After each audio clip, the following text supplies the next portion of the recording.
बिस्मिल्लाहिर्रहमानिर्रहीम। रेटिनॉल या फिर रेटिनॉइन क्या चीज़ें हैं?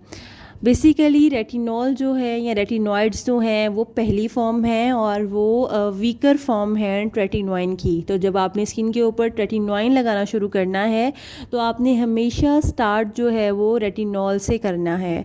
रेटिनॉल के यूजेस बेसिकली ये हैं कि स्किन के ऊपर मौजूद एक्नी और ख़ास तौर पे एक्नी वल्गैरिस, जिसके अंदर जो हमारी स्किन है उसके ऊपर मोटे मोटे दाने बन जाते हैं और कई दफ़ा वो दाने पस वाले होते हैं, हमारे स्किन के पोर्स को क्लॉग्ड कर देते हैं और इस तरीके से कॉमीडॉन्स हमारी स्किन के ऊपर बन जाते हैं। स्किन के ऊपर प्रीमेच्योर एजिंग जो कि बहुत ज़्यादा सन के एक्सपोजर की वजह से होती है।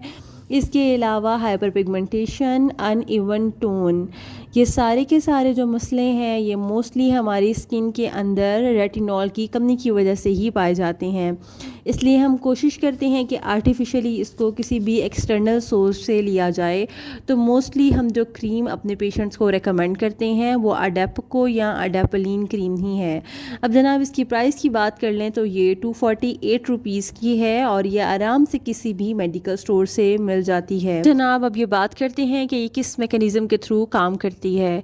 ये क्रीम हमारे स्किन के सेल्स के टर्नओवर को बढ़ा देती है।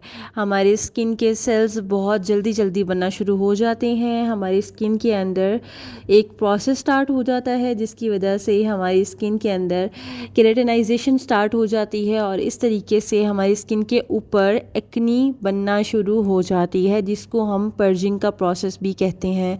इसीलिए कहा जाता है कि जब भी आप क्रीम लगाना शुरू करें तो उसको लगाने के बाद अक्सर औकात आपकी स्किन के ऊपर एक्नी ज़्यादा होना शुरू हो जाती है।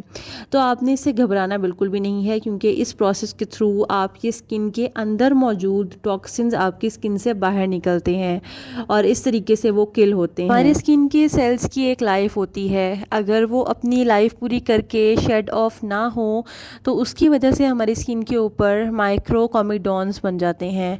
इस कॉमीडॉन्स की वजह से हमारी स्किन के ऊपर बहुत ज़्यादा सीबम प्रोड्यूस होता है, जिसको हम आम ज़बान में ऑयल प्रोडक्शन भी कहते हैं। साथ ही साथ हमारी स्किन के ऊपर हेयर फॉलिकल्स बनना शुरू हो जाते हैं। तो हम इस क्रीम को लगाकर बेसिकली अपनी स्किन की ऑयल प्रोडक्शन को और हेयर फॉलिकल के बनने के प्रोसेस को कम करते हैं और कोशिश करते हैं कि हमारी स्किन के सेल्स शेड ऑफ हों ताकि हमारी न्यू स्किन बन सके। इस क्रीम के बहुत सारे फ़ायदे हैं, लेकिन ये फ़ायदे आपको तभी हो सकते हैं जब आप मेरी बातों पे अमल करेंगे। तो सबसे पहली बात जो आपने माननी है वो ये है कि अपनी स्किन को कम से कम सन से एक्सपोज करवाना है। अगर आपको मजबूरी में कहीं बाहर निकलना भी पड़ता है तो कोशिश करें कि हैट लें, सन ग्लासेस पहने, मास्क पहने और उसके अलावा सनस्क्रीन या सन ब्लॉक का इस्तेमाल बहुत ज़्यादा करें।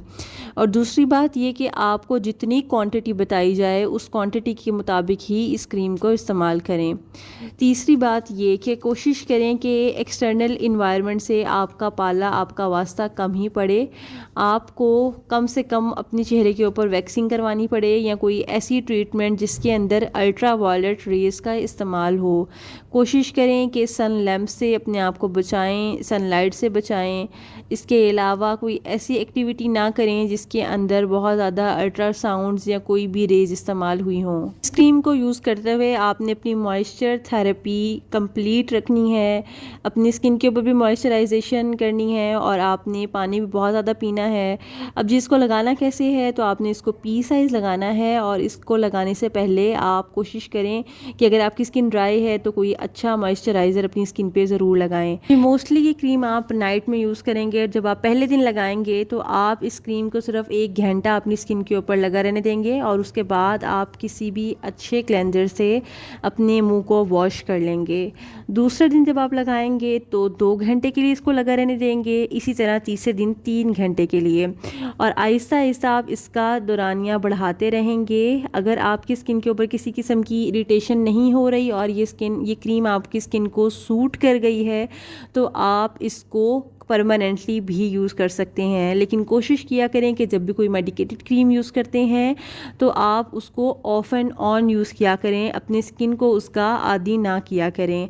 ये विटामिन ए का डेरिवेटिव है, तो इसको यूज़ करते हुए अगर आप कोई और मेडिकेशन ले रही हैं जिसमें विटामिन ए है तो फिर कोशिश करें कि आप उसको ना लें। ये अडेप्को क्रीम है और इसके अंदर जेल की फॉर्म भी आती है, लेकिन जब आप इसको स्टार्ट करेंगे तो आप 0.1% से स्टार्ट करेंगे, 0.1% से स्टार्ट करेंगे और फिर इसके बाद आप अपने आप को 0.3% के ऊपर आहिस्ता आहिस्ता कन्वर्ट कर लेंगे। लेकिन शुरू में आपने इसकी परसेंटेज कम ही रखनी है। तो अब बात कर लेते हैं कि कौन लोग इसको नहीं लगा सकते। तो प्रेग्नेंट फीमेल्स इसको लगाने से अवॉइड करें। नर्सिंग मदर्स जो अपने बच्चों को फीड करवाती हैं वो भी नहीं लगाएंगी।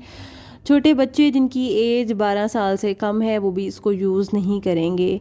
और अगर ऐसी पॉपुलेशन जो बहुत ज़्यादा ओल्डर है, 65 ईयर से अबव है, अगर उनको किसी किस्म का कोई और इशू है जो इससे जो है वो एग्रीवेट हो जाता है तो वो भी इसको नहीं लगाएंगे। इसको यूज़ करते हुए आपने डेपिलेटरी मेथड के थ्रू अपने बाल जो हैं वो बहुत कम उतारने हैं। इसके अलावा बहुत ज़्यादा स्ट्रॉन्ग डिटर्जेंट, सोप से अवॉइड करना है, क्योंकि इस तरीके से हो सकता है कि इनका आपस में रिएक्शन हो जाए।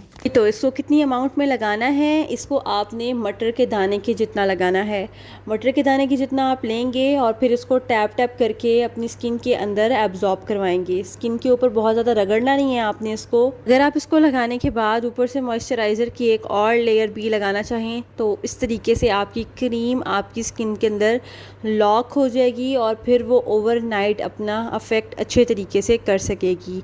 लेकिन अगर आपको समर का महीना है, आपको बहुत ज़्यादा गर्मी लगती है, बहुत ज़्यादा स्वेटिंग होती है, तो फिर बेशक आप ऊपर से मॉइस्चराइज़र ना लगाएं। क्रीम के बारे में अगर आपको कोई और इन्फॉर्मेशन चाहिए होगी तो मुझे कमेंट सेक्शन में आप पूछ सकते हैं। अपना बहुत सारा ख्याल रखिएगा, मुझे दुआ में याद रखिएगा, और आपको कौन सी क्रीम की वीडियो चाहिए ये भी मुझे ज़रूर बताइएगा। मिलते हैं अगली किसी अच्छी सी वीडियो में, तब तक के लिए अल्लाह हाफ़िज़।